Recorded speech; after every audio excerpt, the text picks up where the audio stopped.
Hello mga bossing, ang pag-usapan natin ngayon mga boss ay mga halamang gamot mga boss na nakakatulong sa inyong mga kidney. Mayroon kayong kidney mga bossing, ito yung pinakamabisang gamot mga bossing. So ito muna mga boss, alam ko kilalang kilala nyo to, ito yung hagunoy.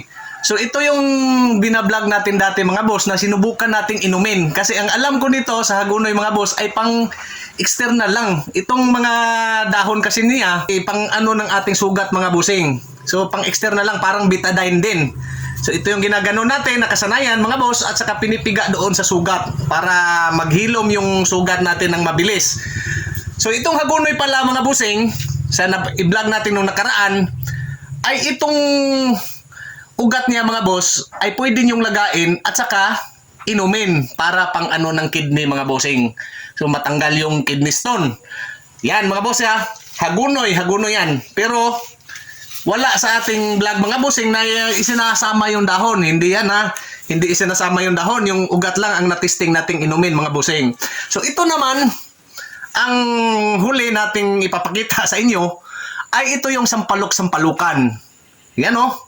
Mumukha siyang sampalok mga bossing ang kanyang dahon. Ayan, tingnan nyo. So sa maliit mga bossing, ito siya. Yan, pag maliit, yan yon. Ganyan siya mga bossing, ang ilalim ng kanyang dahon ay may mga bilog-bilog. So yan o, di ba? Yan, nakikita ninyo na may bilog-bilog. Magkaiba ito sa tinatawag na makahiya. Makahiya plant. Ang makahiya mga bossing, pag inano mo yung dahon niya, ginalaw-galaw mo, ay titiklop. Ayan o, hindi, di ba? So ito yon pag maliit pa. So yan mga bossing. Pero pag malaki na mga boss, ito yon. Ayan, ito na yon pag malaki na. O, di ba? Yan, kasama to lahat mga bossing, ilagain nyo. Siguro mga 5 piraso nito, kasama yung ugat, kasama yung dahon niya. So ito yung makahiya mga boss, tingnan nyo. O, yan ang makahiya mga bossing. Di ba? May mga tinik-tinik. Tapos pag ginalaw mo siya, ay titiklop yung yung mga dahon niya. Magkaiba sila mga boss. So magkamukha lang pero magkaiba. So ito mga bossing ay sampalok-sampalukan. Sa ito mga bossing na na to sa kakilala ko, nasubukan na. May na siya, may kidney siya na na-scan ng doktor. Di sabi ng doktor mga bossing na kailangan siyang operahan. Yan mga boss ha, makinig kayo ha. Kailangan siyang operahan. So, wala pa siyang pera mga boss, pang opera. Ang ginawa niya mga bossing ay ito ang nilaga niya. May nakapag-advise. After niya makainom mga boss ng ilang bisis mga bossing, ay naihi niya yung kidney stone. Kaya lang mga boss, mag-ingat po kayo. Kasi pag ihi niyo sa kidney stone, maaaring magalusan yung pinakabutas ng inyong mga bossing at magdugo. So, yan mga bossing no. May tamang pagtunaw niyan, pumunta kayo sa doktor talaga. May tamang medisina diyan na matutunaw. May tamang gamot diyan, bisita sa doktor mga bossing, na matutunaw yung kidney stone mo na hindi katulad nito mga boss na mapapwersa talaga.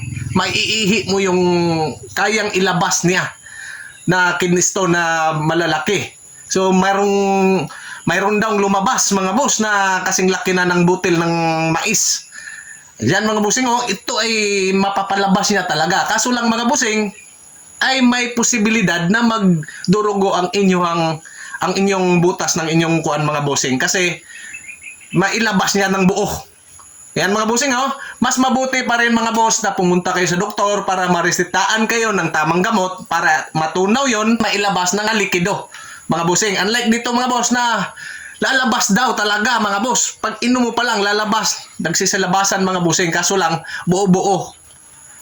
Ayan mga bossing ito sampalok-sampalukan, sampalok-sampalukan mga boss. Yan. Lagain nyo lang to at saka inumin. So ito hagunoy mga bossing, na-try din natin.